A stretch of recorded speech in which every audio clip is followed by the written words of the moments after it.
It's been quite the journey, but this 1/25th scale RC Chevelle is finally complete. It's time to get this car painted and add the finishing touches. Let's have a closer look at what has to be my most lifelike build so far. Hello everyone and welcome back. The 69 Chevelle is on the bench once again, and it's finally time to get this car finished up. I've been documenting the entire build process in detail through a series of videos here on the channel, as well as posting all of the STL files for the functional 3D printed RC components that I'm using, which when combined with this great looking plastic model kit from Revell, what I've got as a result is probably one of the most authentic radio controlled Chevelle replicas you'll find anywhere. But the details go much deeper than just the body. As I've showcased previously, a lot of work has gone into replicating the correct drivetrain and suspension design, as well as ensuring a fully detailed interior and engine bay are present. Although by this point, the tiny RC engineering work is complete, with the car now being fully functional, the final steps of this project did prove to be a bit of a challenge, and with the months that have passed since I started on this build, there was quite a bit of pressure now to not screw anything up at this point.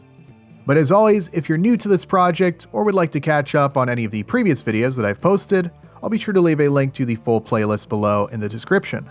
So without any further introductions, it's time to get this Chevelle finished up and ready to tear up the streets.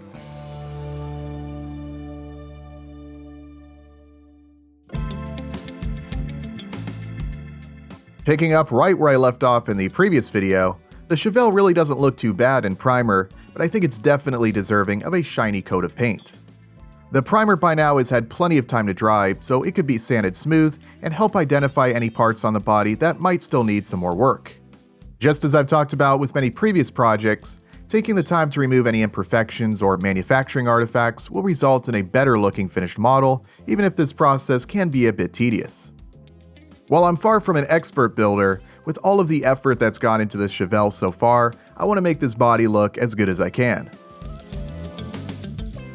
After a final wash, it's time to apply the paint. I decided to go with box art blue here. Once again, in the spirit of really trying to achieve the best possible appearance, I decided to splurge for some Tamiya paint from my local hobby shop rather than using some of the more conventional automotive touch-up or hardware store paints. This here is TS50 Mica Blue. I thought it kind of looked similar to the dusk blue paint option that was available on the real cars. It's a fantastic looking metallic color that I think pairs perfectly with the 69 Chevelle. One thing that you'll tend to notice with paint specifically made for plastic models like this is they tend to have a smaller and more subtle metallic look, which is better proportioned to a smaller scale model. It's a very subtle thing, but if you compare the paint on this Chevelle here to these other cars that were painted using full-size automotive touch-up paint, the metal flakes are a bit more prominent on those other two cars. It can be kind of hard to really see the difference on camera, and it is a pretty subtle effect. But if you're going for more of a factory metallic paint job, a lot of the model paints like this seem to deliver a more accurate result. Now for some custom paint jobs, that larger metal flake can actually be a nice effect if you're going for more of a bass boat metal flake look. But again, if you really want more of a factory look, although a very subtle difference, you may want to consider going with some of the paints specifically intended for these models. Also, another thing that's probably worth mentioning, especially if you're used to buying a lot of RC body paint from Tamiya, when you're painting a hard plastic styrene model kit, make sure that you're getting the correct TS paint rather than the PS paint, which is intended for clear, flexible polycarbonate RC bodies. The TS paint from Tamiya is for hard plastic, the PS is for flexible polycarbonate. It's made quite clear on the cans, and at least at my local hobby shop, all of the paints for RC bodies are kept separate from the plastic model kit paints. A very logical arrangement, but in case you're new to the hobby and weren't aware, that's the distinction with these Tamiya paints. Using paint intended for polycarbonate on styrene and vice versa is not recommended and will likely not produce a very desirable or durable result. But as expected, that paint laid down nice and smooth, so I set the body aside to give it plenty of time to dry. I had other tasks in the meantime to keep me busy, such as adding some detail to the interior and under the hood parts that I had already sprayed. Just some careful work with markers and brushes, and also adding some of the included water slide decals. As I've said before, this kit has a great selection of decals included, which can really help elevate the lifelike appearance. Now admittedly, I didn't really want to go all out with the detail on some of these parts. For example, if you look at some photos of the real car, you'll see that there's lots of thin chrome trim and little details like this throughout the interior. I just decided to lean on the side of simplicity and not add some of these really subtle details, as I was afraid that attempting to do so could result in sort of a messy appearance that may actually start to detract more than add to the final look. Regardless though, and especially thanks to those included decals, it's looking pretty nice, especially for a part of the car that won't really be all that visible once put together. Using a setting and softening solution like these here can definitely help when applying these decals, though as I've said before, I've never really had any issues with the decal sheets included with Revell products.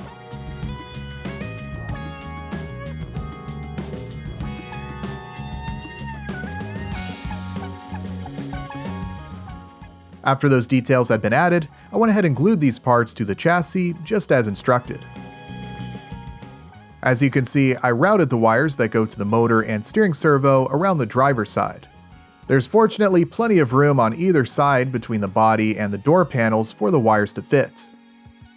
Stretching the body over the chassis with the interior and firewall installed proved to be a little bit sketchy, even though this is how you're supposed to do it according to the instructions. Just trying to be both gentle and forceful enough while also making sure that none of these wires are getting pinched. A little stressful, but as you could see, it fits just fine, and at this point I could start to imagine what the finished car is going to look like.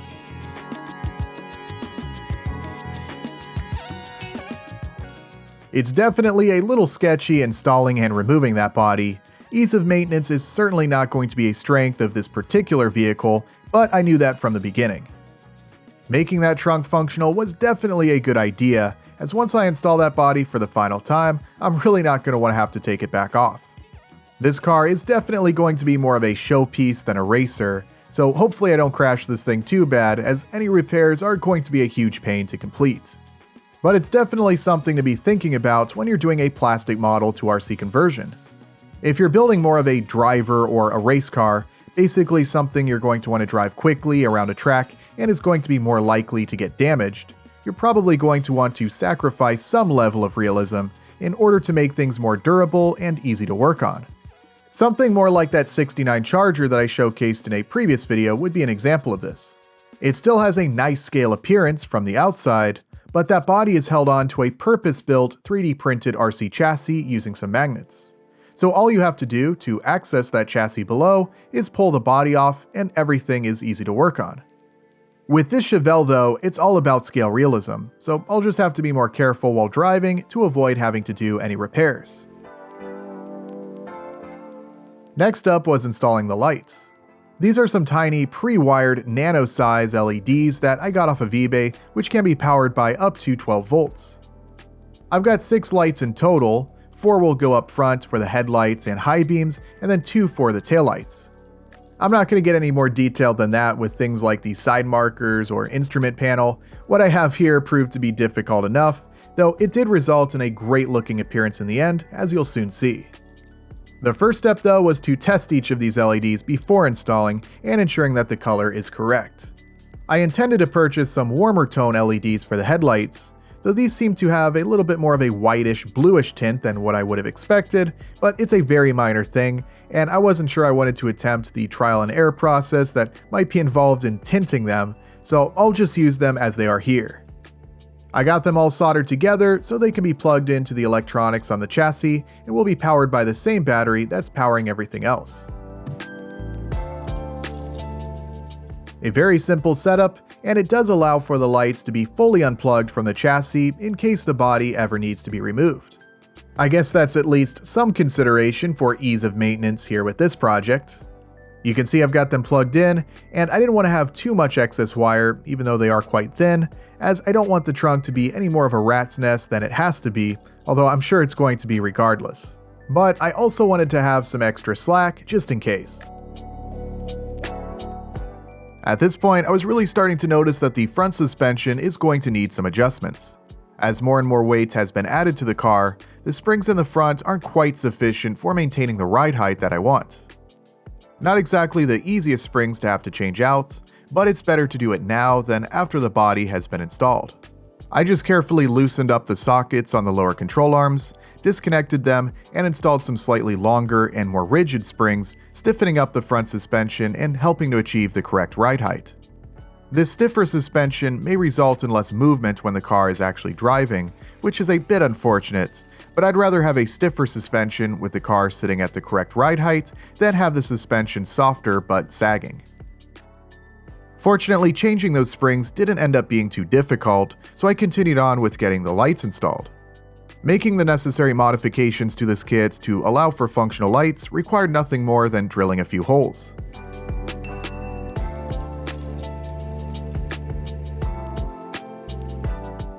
You can contrast this with that 1939 Chevy Coupe that I built previously here on the channel.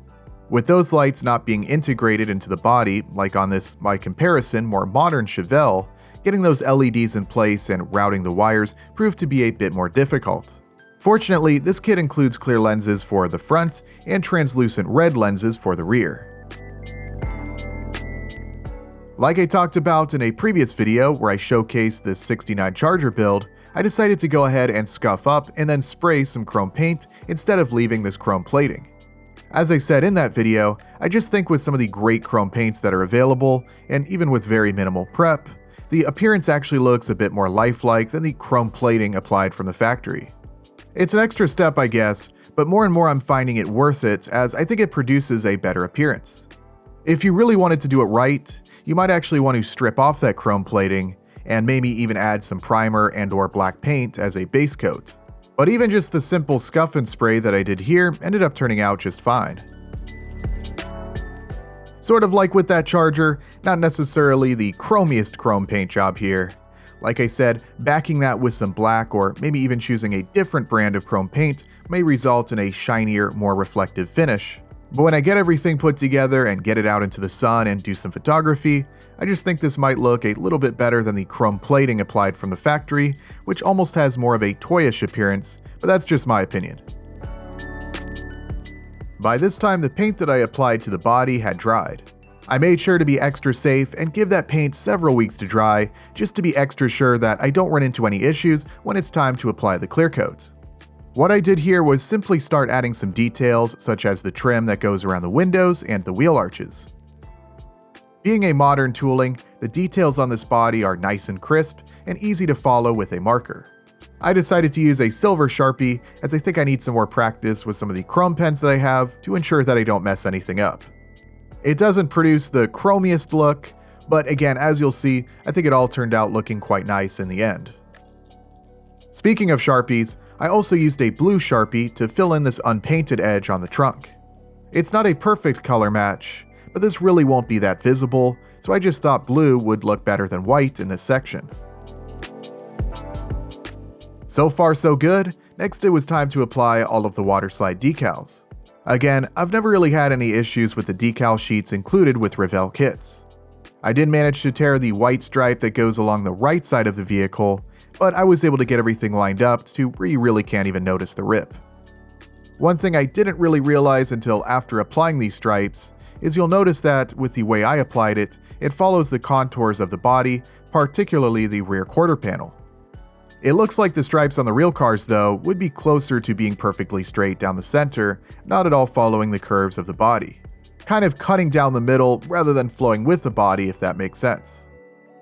Dare I say I kind of prefer the subtle curvature that I added to these stripes here on this car, but if you're going for accuracy, you'll want to just run it straight across, sort of from the top of one side marker light to the other. Potential inaccuracies aside though, anytime you're running stripes over body panels, like this door here for example, do the extra step of slicing that decal with a sharp hobby knife to not only get it to lay down within that body line, but if needed also come back with a tiny brush, and just ever so subtly brush in a little bit of black or whatever other color you're using to accentuate the panel lines. This will give you a better looking result like what you see here. What you don't want is for that decal to bridge the gap of any panel lines, whether that be on the doors or the hood or wherever. It's a small detail, but again, just a little bit of extra effort can help increase the lifelike look of the finished model. But with all those decals looking good, it was time to lock them in and add some additional protection with a clear coat.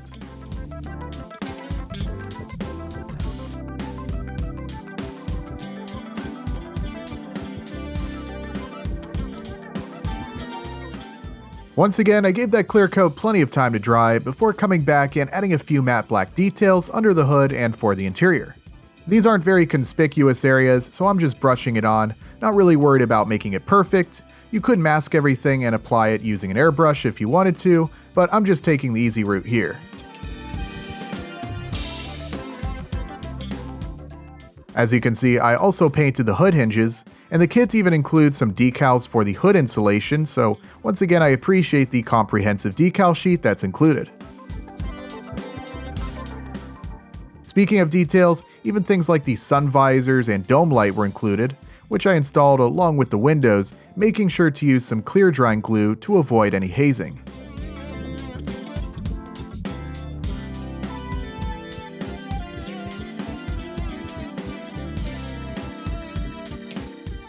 Piece by piece, more and more details were added, such as the door handles and side view mirrors.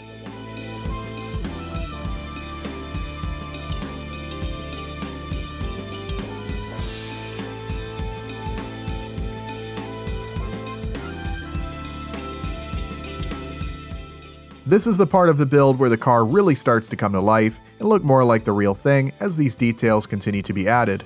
While everything up to this point was pretty straightforward, I next needed to get the lights installed. These tiny LEDs can be a bit of a pain to work with, but what I did first was glue each of them to the back side of each housing using some super glue, and I also made sure that they're all facing out.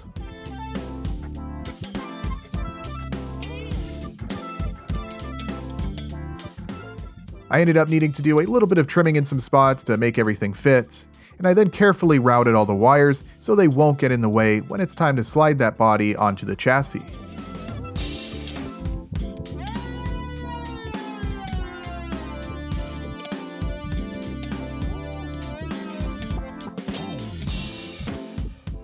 Certainly easier said than done, but with a little patience and some careful persuasion, I was able to get that body to sit on top of the chassis, and from there I could continue with the assembly process, getting the bumpers and taillights installed.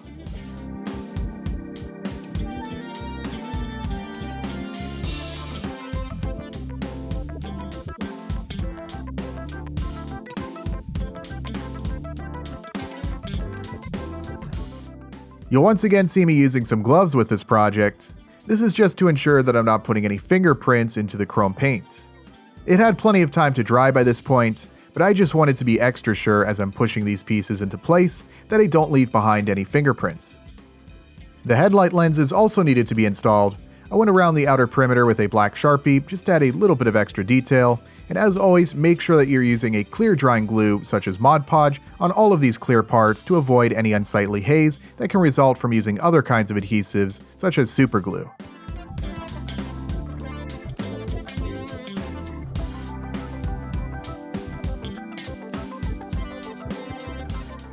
The final pieces to add were the tailpipes, and with this Make It RC decal applied to the rear window, this Chevelle is now complete.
It's been quite the journey, but it's so awesome finally seeing this car put together. Needless to say, but I was able to capture a bunch of great shots of the Chevelle in all of its 1/25th scale glory. While a bit of a challenge at times, it all really came together nice in the end. Of course, starting with a great model kit is essential for a project like this. Modern tooling and plenty of highly detailed parts makes this a fantastic kit to build, while 3D scanning and carefully designing functional drivetrain and suspension parts specifically tailored to the specific car provided a fantastic blend of functionality and lifelike aesthetics. It really doesn't matter what angle you're looking at it. Well, okay, maybe aside from the trunk. But whether it be the interior, the undercarriage, the engine bay, there's just so much scale detail here, and I'm really happy that so many of the parts included in that model kit could be used for this fully functional RC conversion.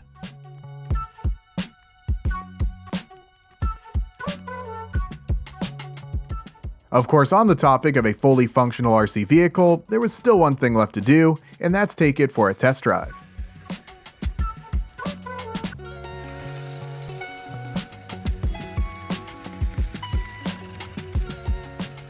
No real surprises here, as I had already tested everything out on a few occasions during the build process, as obviously if there were any issues along the way, I'd want to identify them as early as possible.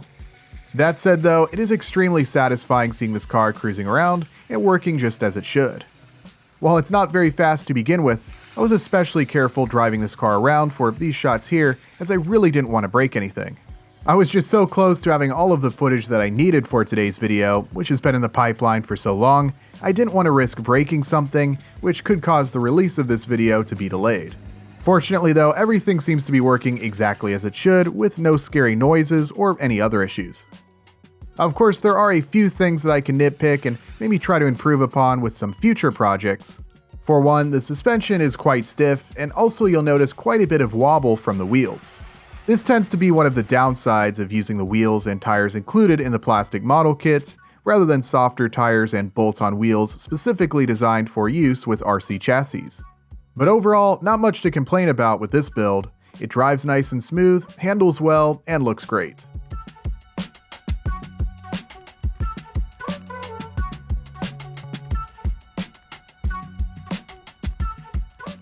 I certainly can't complain about the color choice here. It just looks so great on the 69 Chevelle. Capture it at the right angle, and it almost looks like the real thing. Overall, just a fun project with a satisfying result. A mixture of mechanical work to make this car actually function, and then the artistry of building a detailed plastic model. I think this Chevelle sets a new standard as my most detailed plastic model to RC conversion so far. The only question now is, with this car now finally finished, what highly detailed project do I take on next? Well, I guess you all will just have to stay tuned for more on that. Of course, to conclude today's video, I have to give a huge thanks to each and every one of you for watching, especially all of you who have been following this project since the beginning. I certainly took my sweet time with this build, but I think it definitely shows in what I was able to accomplish. As always, a huge thanks as well to all of our channel members and Patreon supporters for helping to make these videos possible.